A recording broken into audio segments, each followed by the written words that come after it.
Section 1.2, the graph of a function. Each input of a function corresponds to exactly one output. Remember, that's what we mean when we say function. And we can test whether a graph is a function by doing what's called the vertical line test. And that is, you imagine you have a vertical line that goes forever up and forever down. And as you cross the graph, if ever you touch more than one point at a time, then you know that thing is not a function. And a set of points in the xy plane is a graph of a function if and only if every vertical line intersects the graph in at most one point. So for some examples, we want to know are the following functions. So we have this thing. Take our vertical line, take your pencil, and just run it vertically across that. Does it ever touch the graph more than once at a time? The answer is no. So then is this a function? Yes, it is. Next one, we can take our vertical line test. We're really looking at the graph of this pink line, this pink graph, but the blue is a vertical line that's actually showing us that it fails because you're touching the graph in 3 places where that vertical line is passing through. So this is not a function. This, a parabola on its side, notice that I have a vertical line that's passing through there and touching the graph in 2 places. That is not a function. Then, see this circle? We have a vertical line showing us that it touches it more than once, therefore it is not a function. Here, we can try our vertical line test, but as far as we see, vertical line passing across, we are a function. This one, we have to be a little bit careful only because of the vertical line that would pass through this open circle and this closed circle. But understand that because the closed circle is the point exists and the open circle is the point does not exist, this vertical line test actually passes because there doesn't exist a point here, and therefore this is a function. Well, now given the graph we see here, we're going to answer some questions. So we want to find what's the value of x when the function equals 0. Alright, when the function equals 0, that really means, remember that f of x equaling 0 is the same thing as y equaling 0. So we want to see, where does y equal 0? Well, y is 0 here, right? And so really I'm looking for every point, every x value where the graph crosses the x-axis. So I have a point right here at -24. I have a point here at -4, and I have a point here at 16. So the values of x for which the function f of x is equal to 0 are x is equal to -24, -4, and 16. Now we want to know for what values of x is the function greater than 0. So really we're asking the question, where is the function above the x-axis? Now the answers here are going to have to be in interval notation because there's going to be an infinite number of points for which this is true. Notice that that is the graph exists above the x-axis here and here. And so we need to list those values. We can write them in interval notation or we can write them as an inequality. I'm going to use interval notation.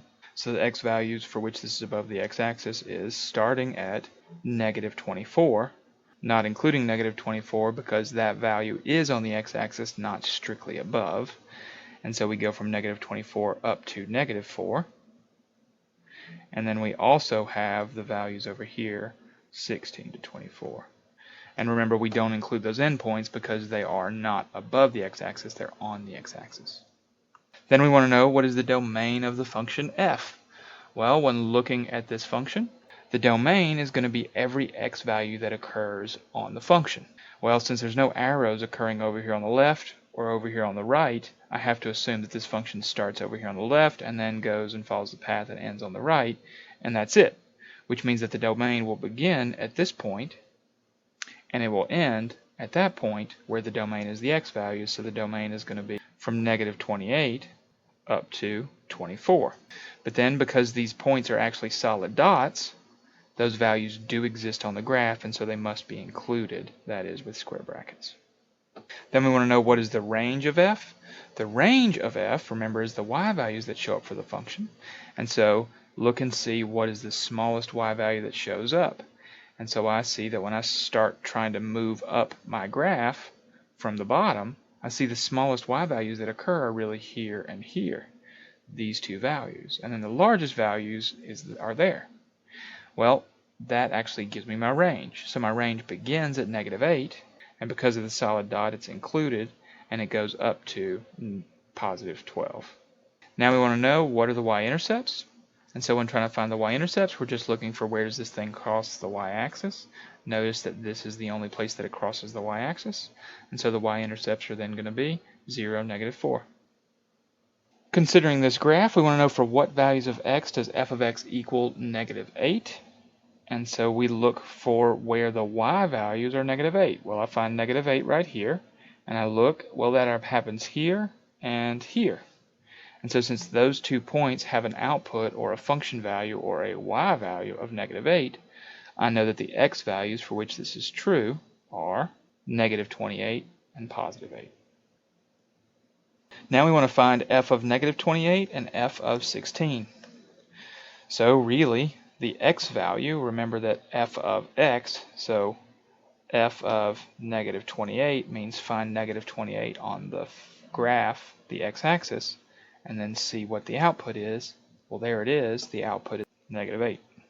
Then if I want to find f of 16, f of 16 says find on the x-axis 16, up right here.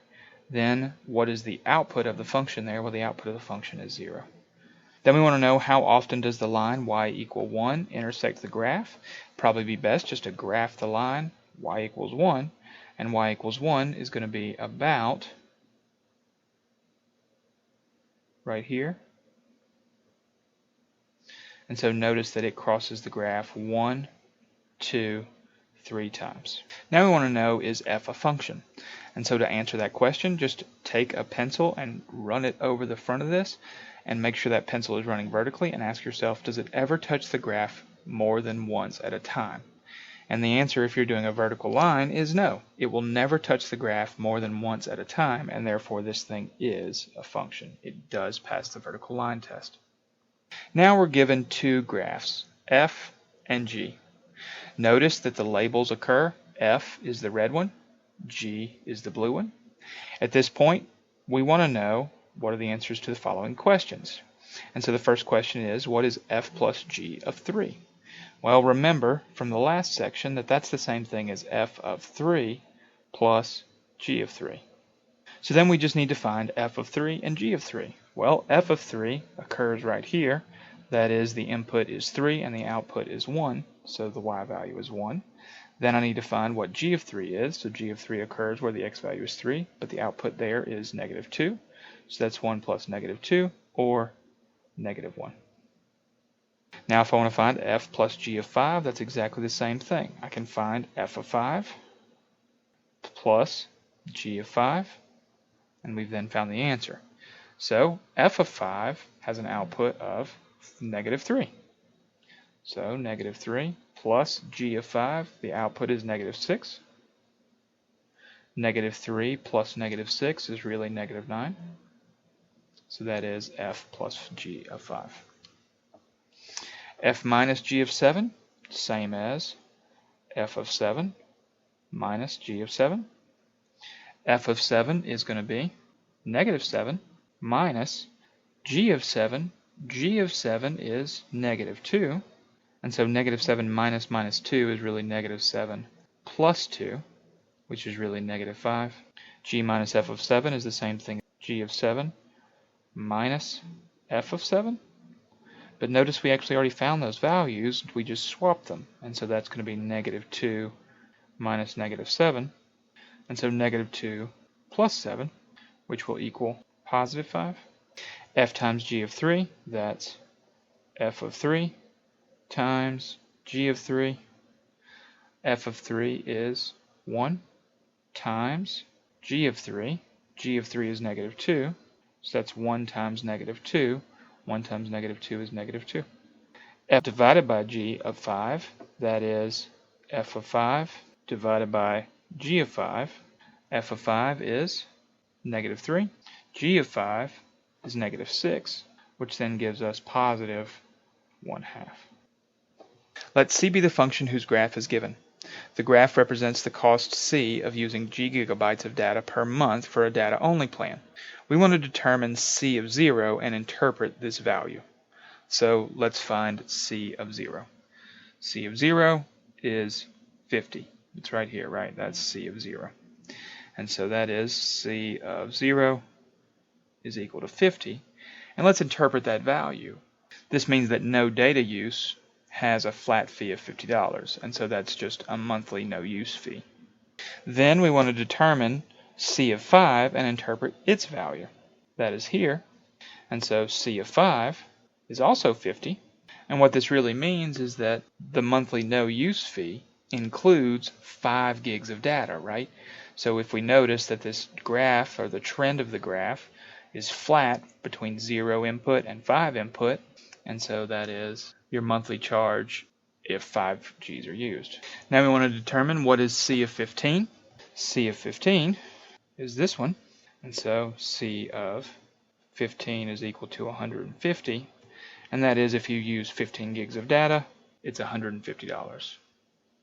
Now we want to know what is the domain of C. Well, let's think practically. If we're to read this graph, it appears that there is a cap. Notice that this line does not continue. And it's not going to make a lot of sense, and plus the graph doesn't show us anything to the left of 0. The domain of C is from 0 to 30. Then we have to discuss inclusion or not, but 0 is included. It's totally possible that you don't use any gigs. Plus it's a solid dot on the graph. 30, solid dot on the graph, it's included. And once we consider this domain, that tells us that there are a maximum of 30 gigs that could be used per month. And so there's a max of 30 gigabytes that can be used in a month. To describe the graph, we could say that the graph is flat between 0 and 5 gigs of usage, and then increases at a steady constant rate after that. More specifically, there is a slope that exists after 5 gigs in which it increases at a constant rate.